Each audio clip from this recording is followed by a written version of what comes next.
Hello chess friends and welcome to Jozarov's chess channel and welcome to a special story. It's again about a very important chess prodigy. I think it's about Aydin Suleymanli, and he won this 2020 Aeroflot Open, and this was really, I think, an important chess history moment, because in that tournament really top grandmasters played, and he won this tournament at the age of only 14 years. So this is incredible. This is an incredible thing. Pragnananda was also participating, so I think chess has a bright future. We have now Aydin Suleymanli, we have Ramesh Babu Pragnananda, we have also Abhimanyu Mishra, we have at least 5 to 10 top Indian grandmasters, young top Indian grandmasters. So maybe in the next future we'll see maybe an Indian world champion again after Vishwanathan Anand. So as I said, chess has really a bright future. I consider this Aydin Suleymanli to be the next Garry Kasparov, because he plays like Garry Kasparov with some great sacrifices, and it's really attractive to watch his games. In this computer era, it's really sometimes hard to see and to follow great tactical games. Most of the times we see positional battles, and from this Aeroflot Open I wanted to show you really a tactical brilliancy played by Aydin Suleymanli. It has really some great tactical elements, and you see how great prepared this prodigy is, and he played against a really tough opponent. Ilia Smirin is also respected grandmaster, I think these days. I've covered also one of his games, so he played really the shark, and you see what happened. He really outplayed him with the tactical brilliancy. So let's check out the game. I think in the future we'll see more of this Abhimanyu Mishra, Pragnananda, Suleymanli games, because I want to follow their careers. Their careers, I think, will be very important. Although they still have to work, they still have to battle hard in this top grandmaster elite level, but I think they have everything to become maybe the next world champions in chess. So let's check out the game. D4 played by Aydin Suleymanli. Here we have D6 by Ilia Smirin, and now C4. We have E5, which is an aggressive moment immediately in the opening. If you, for instance, trade off here the spawns in the center, then I think we have a simplified line in which black could escape with the move C6 and king to C7 and simplify the position. I think this is playable, so that's why I think Aydin Suleymanli responded with a very nice move E3. Of course, if you take here D takes E5, then we can take E takes D4, we can take E takes D4 and simply have a pawn central control. In the game, after the move E3, knight to D7 was played, which is a preparation to create sort of an old Indian setup. The old Indian setup is good because you're not weakening the pawn structure too much and can go into common King's Indian ideas. In the game, knight to C3 was played, and here Ilia Smirin played G6. We have G3, also a very important move to activate this bishop, and still you don't want to take out this square for the knight. We want to play with our knight here on E2, which has of course also great control of the d4 square, but then you are not so vulnerable to your opponent's potential pins if you have the knight on E2. So this is still opening, it's the stage of the opening, but you see that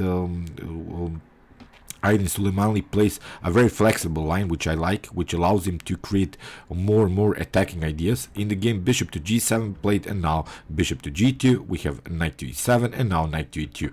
Castling. So nothing special so far. The game will become dynamic. It will have an incredible sacrifice motif.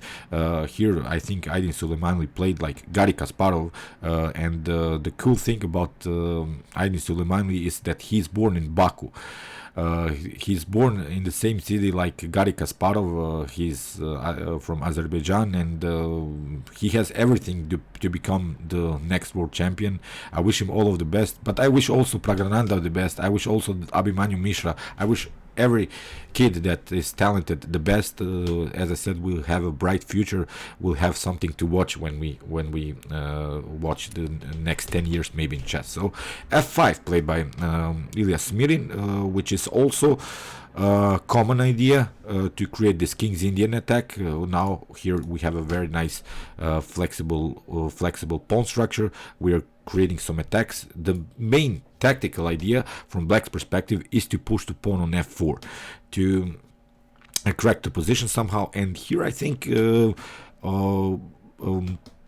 Suleymanli shows really his great positional understanding. He took simply d takes e5.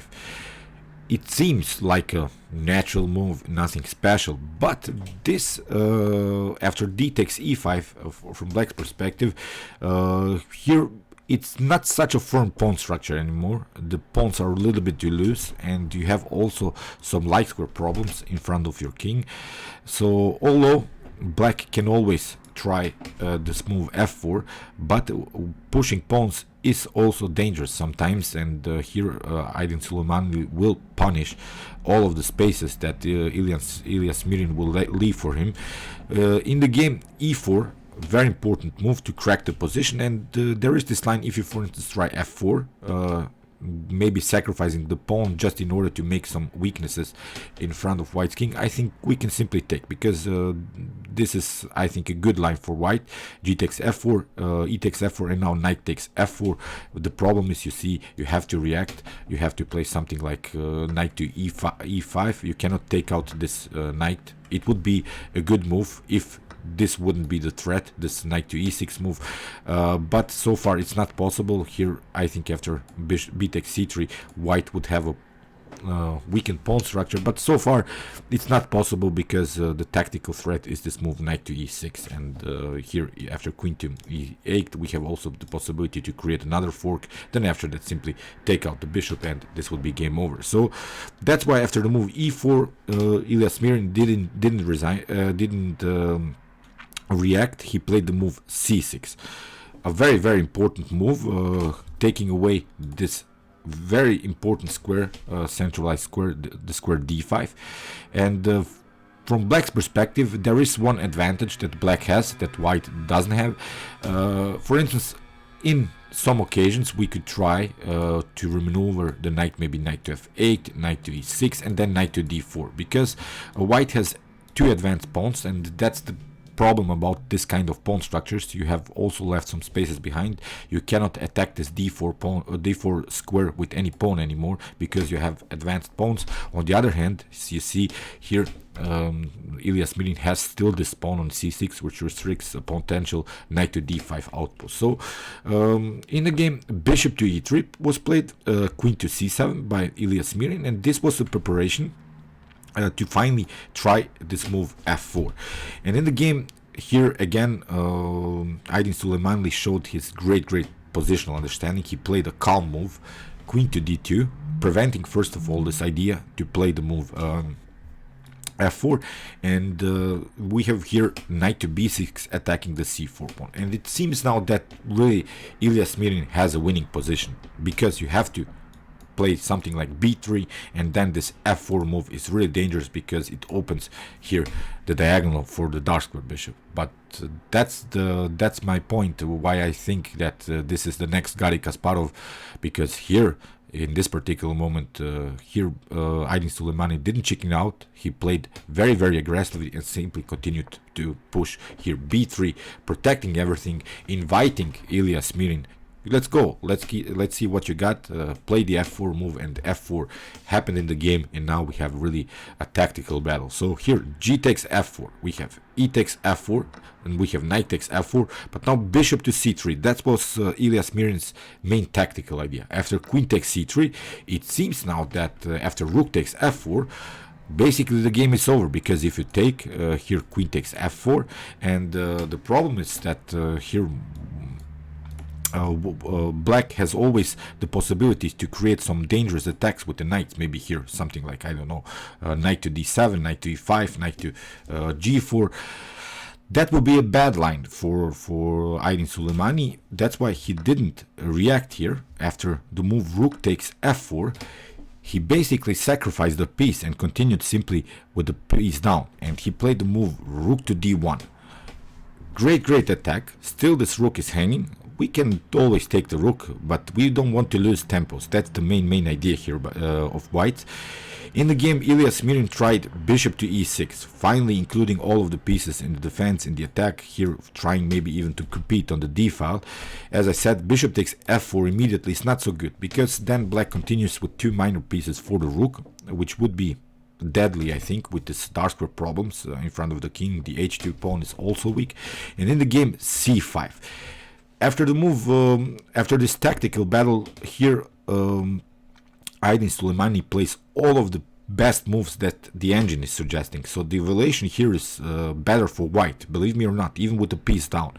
Because white has this huge piece activity. Piece activity is a very important segment of the chess game. And here Ilia Smirin tried to move knight to h4. The best move that's suggested by the engine is knight to d5, simply giving back material after e takes d5, knight takes d5, and maybe rook to f4, knight takes f4.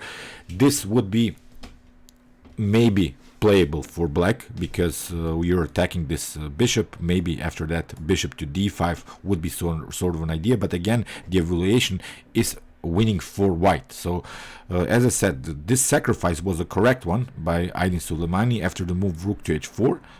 He didn't react here because we don't want to also play h3, because bishop takes h3 would be the tactical threat. Here, of course, rook to d6 played by Suleymanli, because we are attacking again this bishop. Again, you have to react, you have to do something. And in the game, knight to d7 played by Ilia Smirin, you cannot take, of course, immediately the bishop because your h2 pawn is hanging. But now a very important move, f4.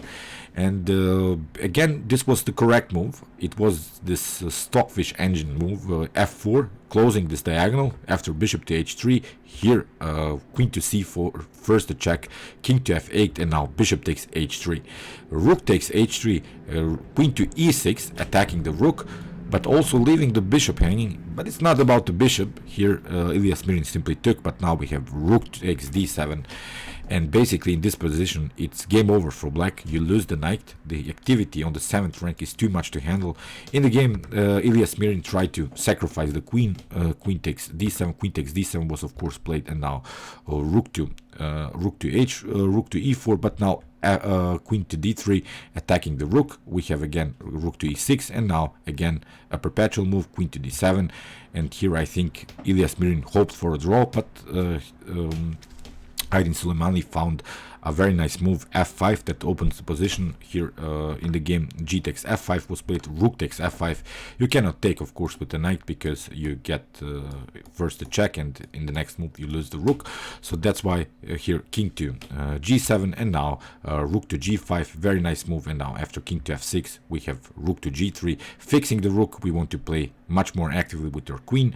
b5, another problem, because we have now this very important move, queen to d6 after king to f7. Queen to h6 was played, and in this position Ilia Smirin resigned. So great attack by this 14-year-old beast from Baku, they call him already.